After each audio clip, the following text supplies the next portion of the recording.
तपाईँका गन्जी कहाँ छन्? हामी तपाईँका कट्टु कहाँ छन्? तपाईँहरू कान समातेर हिँडेको त्यो खोलामा याद छ होला नि? कहाँ गयो कता गयो पौडी खेला याद होला नि? त्यो स्मरण गर्नु। हाम्रो सम्माननीय पूर्व प्रधानमन्त्री केपी ओलीलाई तपाईँको पुरै नेपालभरको प्रहरी फोर्स समात्ने याद गर्यो। त्यो प्रहरी फोर्स सिंहदरबारले के जोगाएन?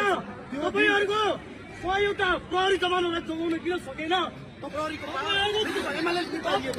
दुई चार लाठी खाएर युवा सङ्घ एमाले ढल्दैन। हाम्रो प्रश्न यति मात्र हो, आज हाम्रो आन्दोलनलाई भरपुर गर्ने हामीलाई भाषा हामीले तपाईँको एसएसपी कसले निर्देशन दियो? तपाईँको मनोबल तपाईँको हाकिमले त्यसरी किन बढाएन? हाम्रो प्रश्न त्यहाँ हो।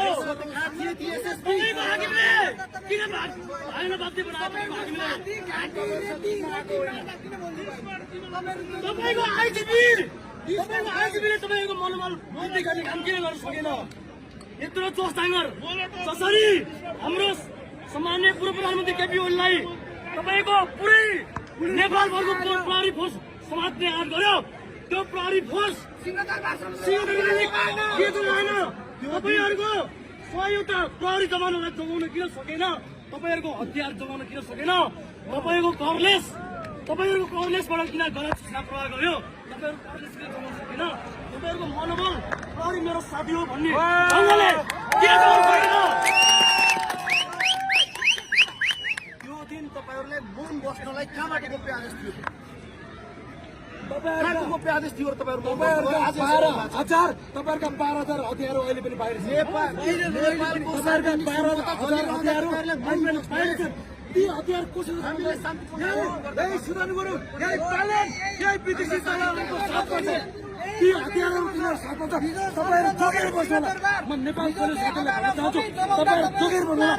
तपाईँलाई साथ दिने भनेको नेकपा एमाले हो, राष्ट्रिय युवा सङ्घ नेपाल हो, नेसनल मोर्चा फोर्स हो। तपाईँलाई साथ दिने भनेको नेकपा एमाले नै हो। यही युवाहरू हो, यही उपस्थितिको युवाहरूले तपाईँलाई साथ दिने हो। तर ती तपाईँको हतियारहरू कहाँ छन्? तपाईँका गन्जी कहाँ छन्? तपाईँका कट्टु कहाँ छन्? तपाईँहरू कान समातेर हिँडेको त्यो खोलामा याद छ होला नि? कहाँ गयो कता गयो पौडी खेला याद होला नि? त्यो स्मरण गर्नु। तपाईँ सक्नुहुन्छ भने आँखाबाट आँसु झार्नुहोस् न।